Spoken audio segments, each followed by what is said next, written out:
in 95% of the times, it's not working.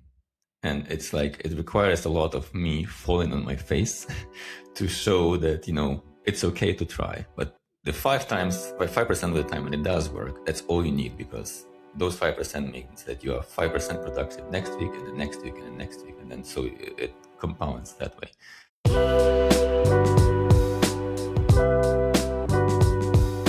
Welcome to the Information Week Podcast. I'm your host, Senior Editor Jean-Pierre Ruth. In today's episode, we are taking a look at close enough coding with AI. Right now, many organizations are in the midst of trying to find ways to be the most efficient and driven with their developing their code and resources. Oftentimes more now than likely not, finding ways to incorporate AI in that process, in that cycle. So we're going to take a look at how organizations are directing their engineers and developers to work with AI-generated code that might be pretty close in delivering what you need, but might also contain hard-to-find errors that might creep up and become part of the tech that organizations are addressing over time. So for today's conversation, we are joined by two fine CTOs. We are joined by Cameron Etezadi, CTO for LaunchDarkly. Cameron, thank you so much for being here. Great to be here. And we are also joined by Oleksandr Paraska, CTO for Togal.AI. Oleksandr, good to be seeing you. Good to be seeing as well. Okay, great. All right. So let's start off with how, for each of you respectively, how has the development cycle kind of evolved within your organizations with AI and how you've been using it, or if not at all, or maybe even planning for it? Are there, engineers who are shipping updates at a breakneck pace now with AI, or are you trying to go towards that? Or is the market kind of dictating the pace that you're trying to deliver and how you're trying to get the code out with AI, or maybe perhaps without AI? I can start if you don't mind. So we are in a company that builds an AI product, but I also like to think that we are an AI native company. And so last year we had one of the goals in our software development lifecycle to have at least 30% of the code to be written by AI. And this year I have set the goal to not have to write code by the end of the year. So we definitely are, all in on that spectrum and then trying to leverage as much as possible from this. What we learned is there's many learnings actually. First of all, it's not uniform. It is very much dependent on the given developer, how much they want to use and how much they would like to use the AI tooling that is out there. And especially because it's changing so fast, it's taken a lot of effort to keep up. And so what we've learned is it takes constant reinforcement, which is why we've set these goals to have the development lifecycle change and adapt to the AI first process. So I think setting these goals, which sound a little bit, well, when we set them, they sound aspirational. Now they are, of course, sounding like, of course, you should do this, 30% of the code written by AI.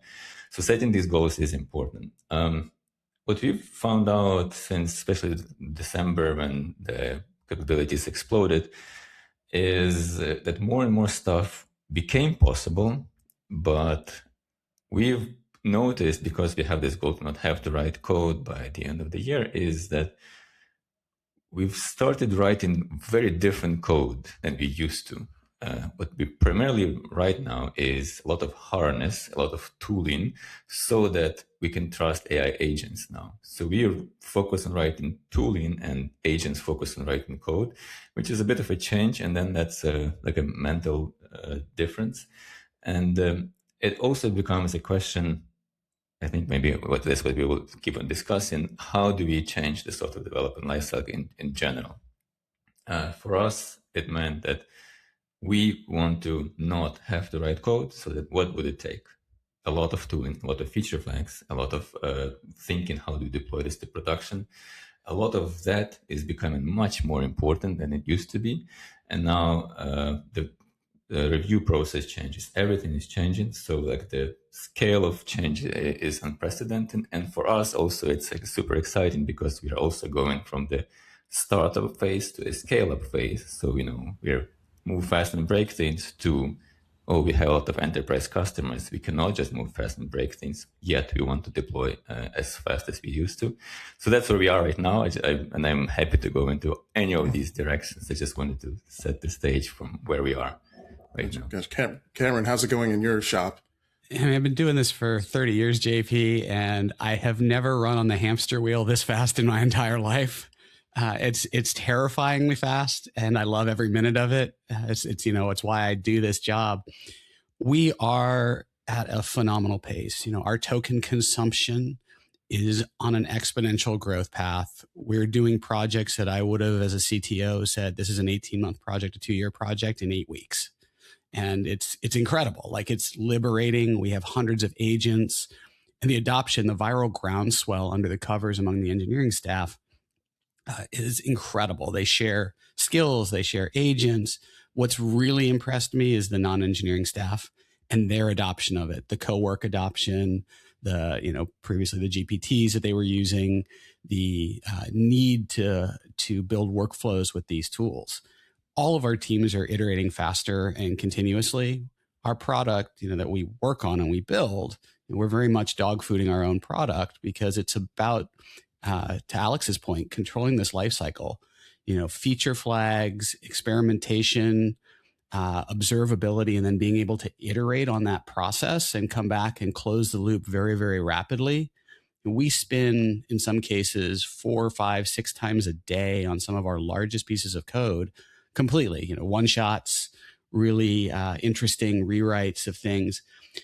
It's really interesting. We used to be, theoreticians where, got to get this right. What's the right answer? Spec this out from here to eternity.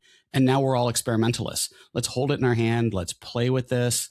Let's put it out there, measure the response, and spin it again. Let's get back into the potential for bad code situation. Both of you, if and when there is code that comes out wonky, with the way things are going now, has it become more difficult to find it? And, when you have AI and the code development, it's gotten so good. Is AI faking it to be like, no, it's not wrong. It's fine. Is it trying to kind of like pull a veil over its mistakes? Yeah. Talk to me about your experiences with that. I think AI generated code is usually correct, structurally, but not behaviorally. And so there's a lot there where, we're very much doing outcome driven code, and I call it deceptively reliable. What we're seeing formalized in the industry is something that I think Alex hit on it. We call it feature ops, and I didn't invent that. But the idea that the feature flag is not a deployment tool, but it's a governance layer for this generated code, because you can't prevent that imperfect code from getting written.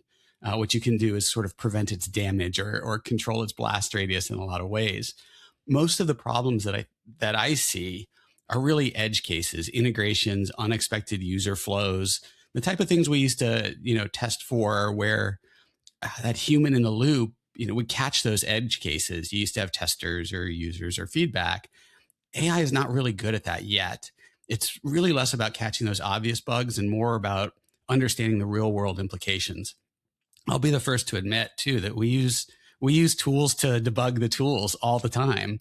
We run tools like Devon as part of our incident flow. Everything that we use, the number one question when I go to a vendor, for the vendors I still use, are, do you have an MCP server? How can I integrate it? So these workflows become automatic. The code is harder to find, but the tools are better at finding it and understanding that tribal knowledge that's lost as well. The tools are great at. We had, I'll tell you case in point, we had an outage minor. We didn't know the function because it was written 11 years ago by somebody who's long gone from the company. And we just asked Claude, hey, explain what's going on here. It nailed it. It found a bad algorithm, polynomial time for those of us that are nerdy, in there that was causing the issue, solved it, and we were back up in 15 to 20 minutes. That would have taken hours or days as a human to really go down, find that root cause. I love it. I absolutely love it. Yeah, and I totally agree. The way more reliance on feature flags is also what we have discovered, that is speeding, more like improves our bandwidth, increases our bandwidth significantly. And then we are explicitly feature flagging way more than we used to, but also we rely on two things. First of all, coming from an AI company, we are kind of trying to have multimodal thinking for our agents.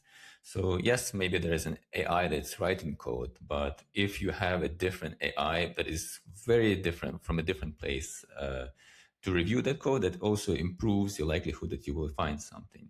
But also you want to add other modalities to check for AI. So more unit tests, more integration tests is also something that we have found out. That's why like I said, we've started writing more things, and then AI started to write more features. So we've shipped more code as an organization in that sense. But we as developers are working primarily on harnesses to ensure that we can look at the AI-generated code from all of the different perspectives.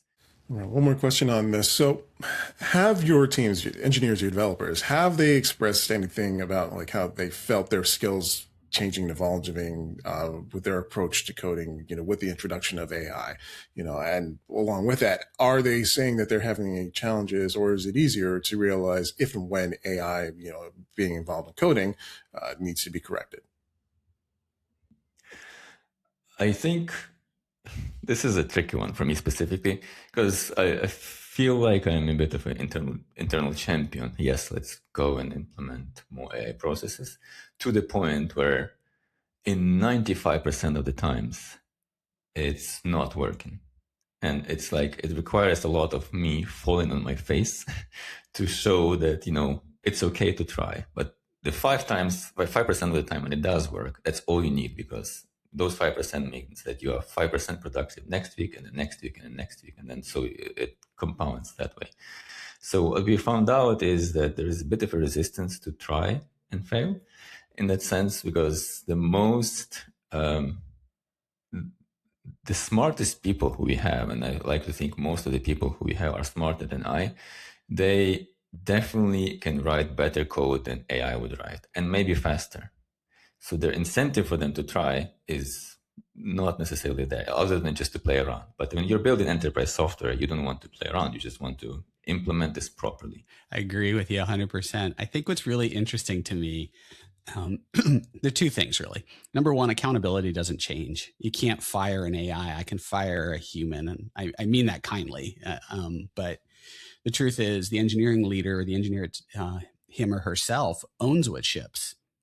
What changes is the systems you have to have in place. So when Alex says harnesses, it's absolutely right. It's not just technical harnesses code, but it's process, and that process goes everywhere from your HR systems and how you reward people into the actual technical code.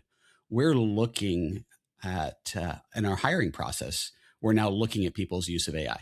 We're asking them to do the coding interviews using AI and see how they behave, how they take ownership.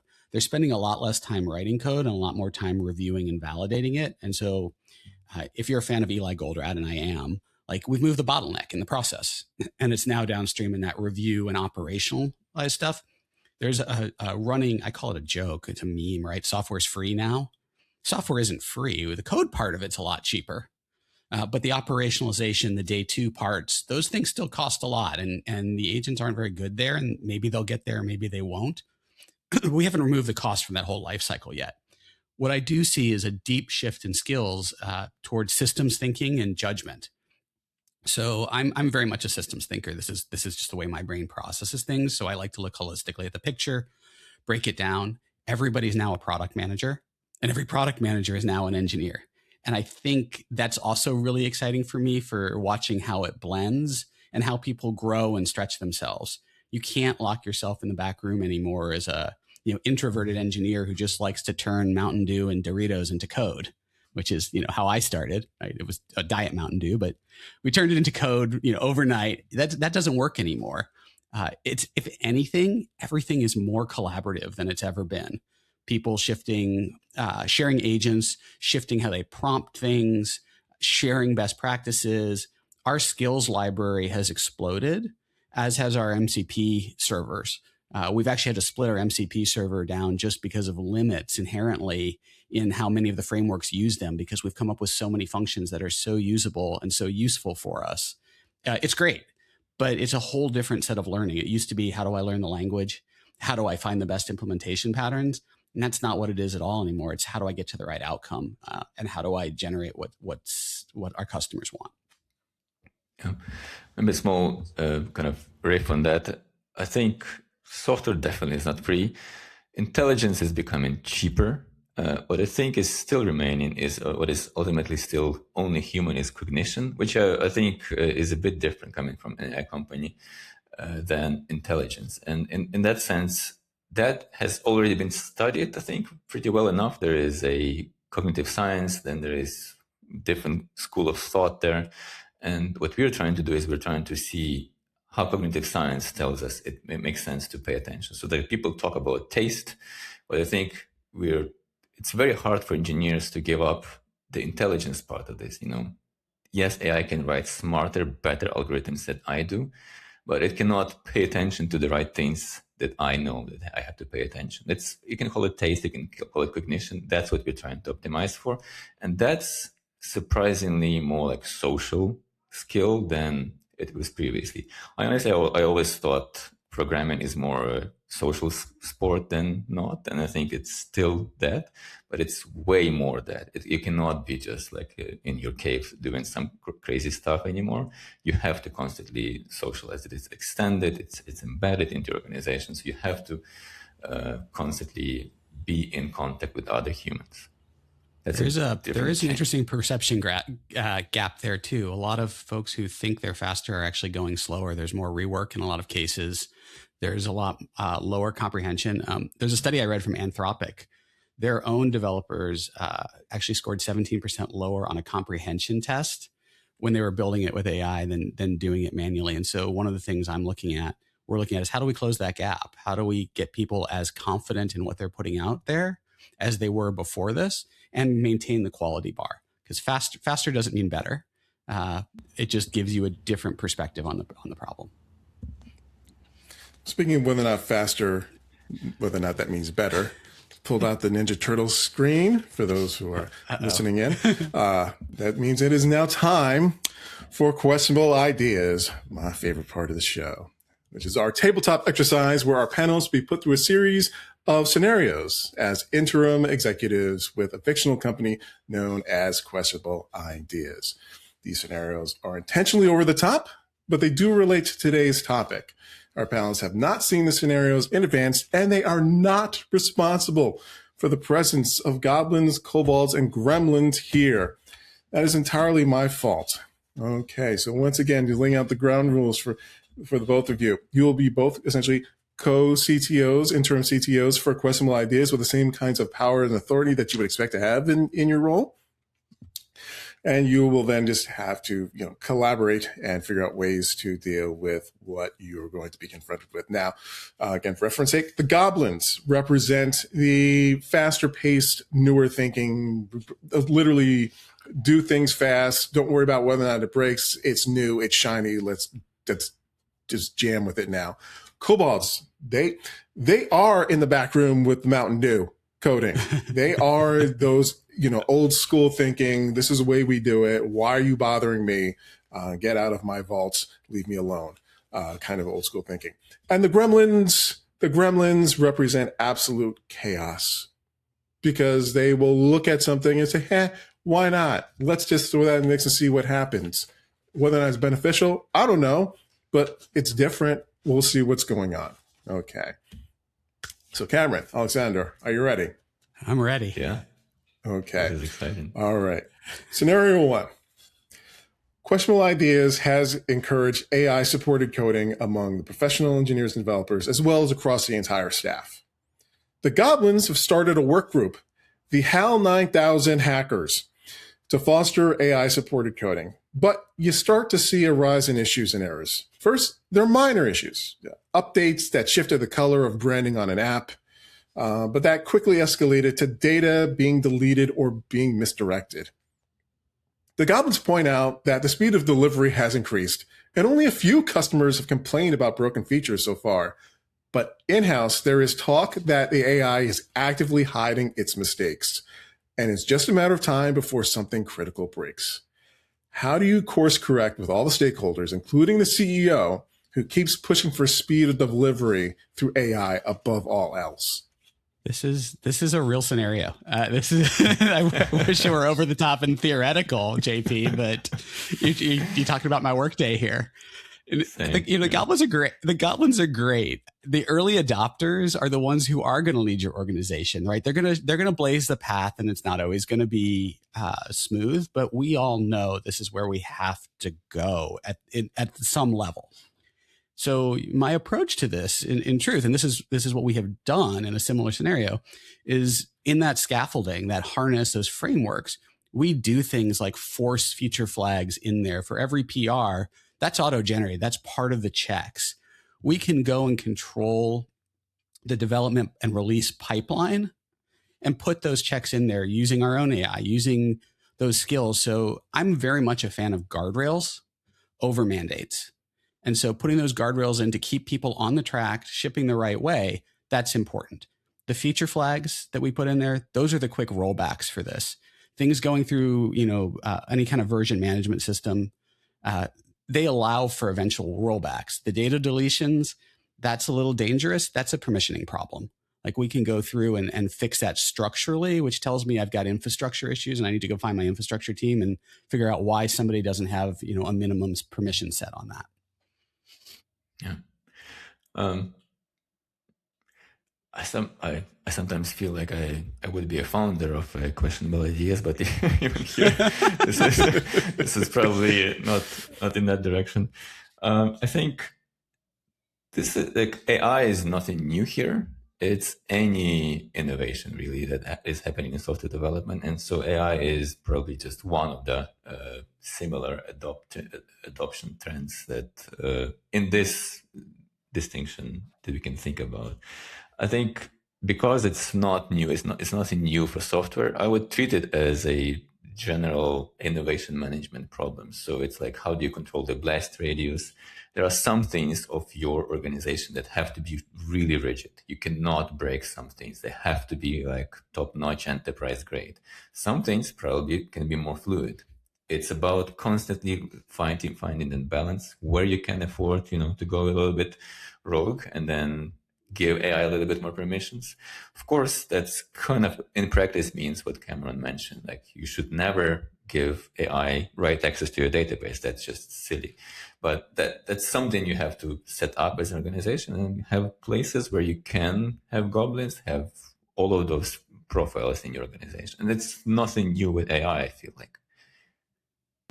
I'm just going to let you know for practical purposes, I have a window with Claude running on the other screen, and it's got dangerously skip permissions turned on right now. Well, the goblins wanted to have AI have the right and authority to manage his own trouble tickets along the way, because what possibly could go wrong. Okay, scenario 2. As a tech debt built up during the rampant AI coding phase of the experiment, the Cobalts have made a list of demandments they want instituted for the betterment of questionable ideas. First, they want AI removed entirely from the ecosystem, including any shadow AI that team members might be using on the sly. Next, they want a grueling training program to produce not just 10x engineers and developers, but 50x engineers. That way, in theory, they can spawn code to rival AI's pace. One glimpse of this Mentat training program, you realize that any participant won't see their families or daylight for months. Despite the potential HR violations, there are already volunteers for this program, including current engineers who feel they have lost their edge by relying on AI to code. How do you mitigate pushback against AI while also laying out a plan that makes realistic use of your engineers' skills? That's a tough one. I think that's also it's something from the real world. I think it is what I mentioned before. It is a lot leading by example, where I like to think that when a CTO is doing these things and then doing them in public and then showing his or her result is kind of raising a question mark that maybe I should pay attention. So that's one part of this. I don't want to make this top down, but like leading by example here does help, where especially if they see how you are failing, because that's the important part, where you are trying and then you see that everybody's struggling. That's one point of view.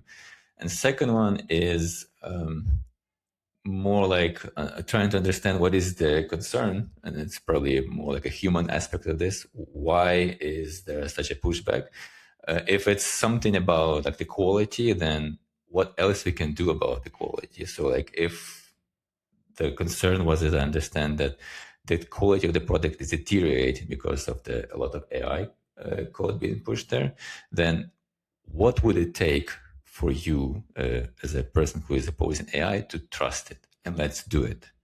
And unless we do it, we will not have any more AI. And that will probably mean that we will have to set a very high bar, but let's have a bar and let's meet that bar. And then after that, we can go back and reevaluate, which is frankly what we are doing. We had a lot of pushback.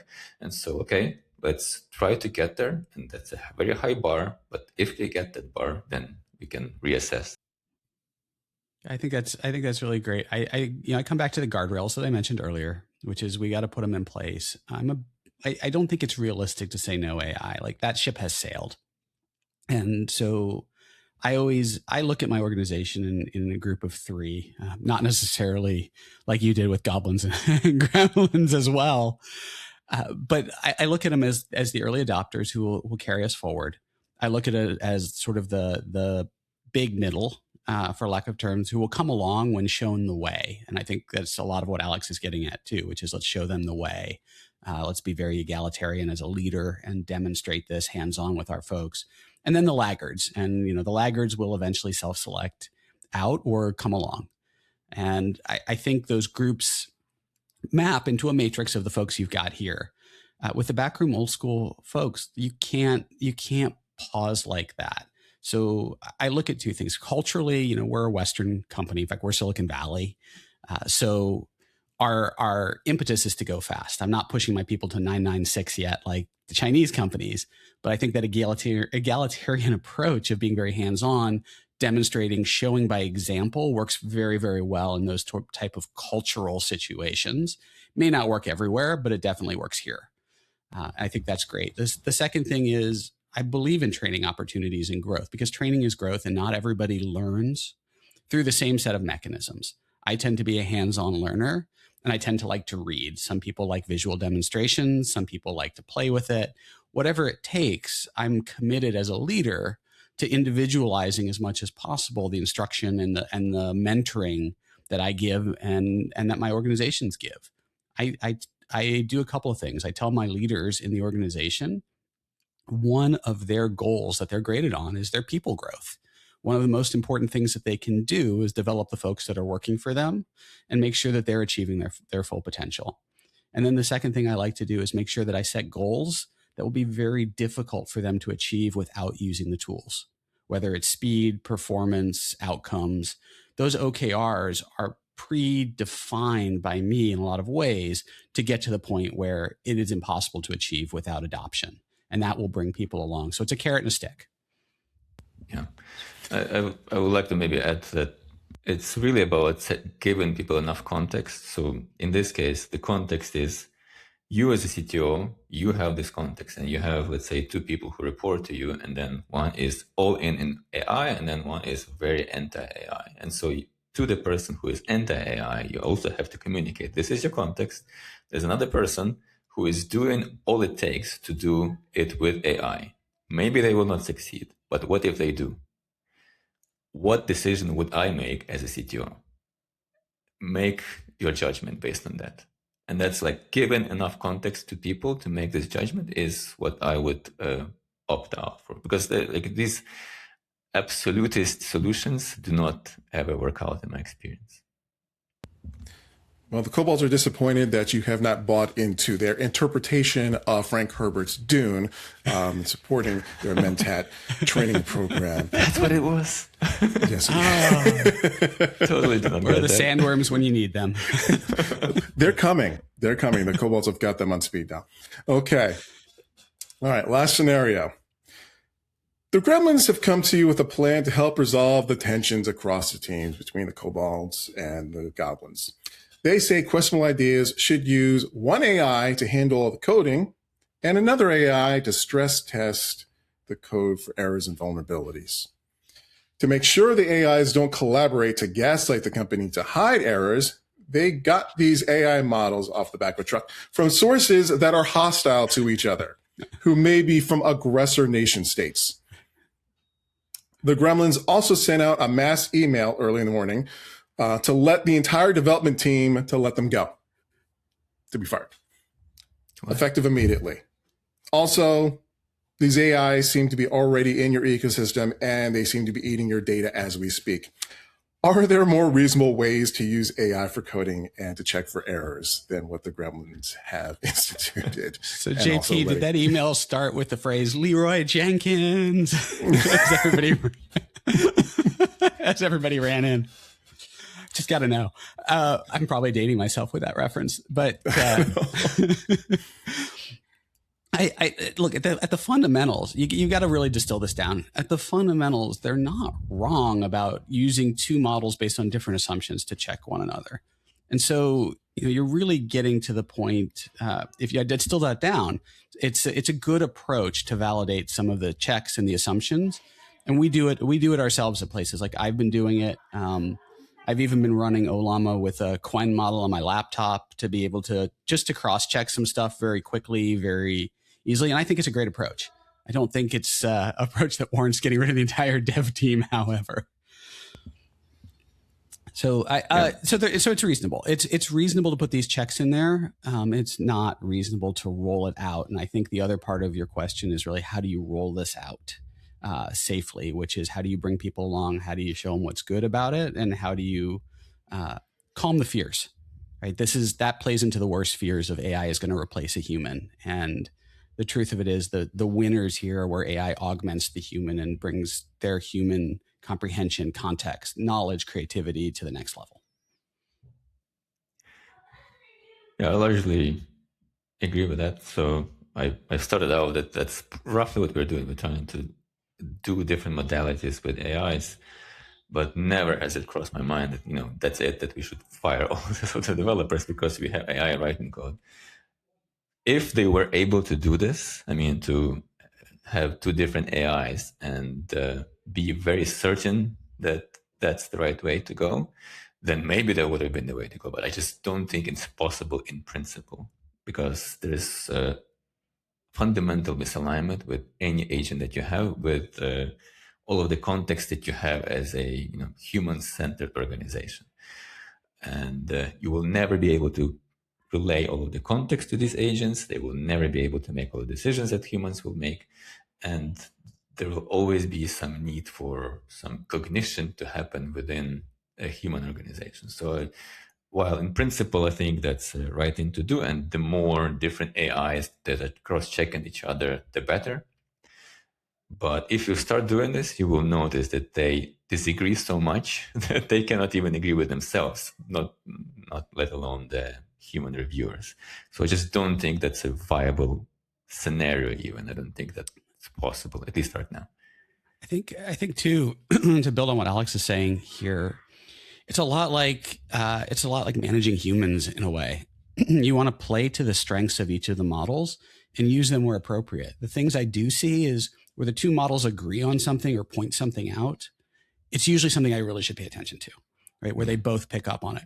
Where they disagree, particularly vehemently disagree with one another, those are also interesting things, but it tells you how not good they are actually at the moment, where those different assumptions are built in, just like, two people on a team, two engineers, two kobolds in the back room are going to disagree on things all the time. And that's almost sport for them in the back room. I think the models are kind of in the same place.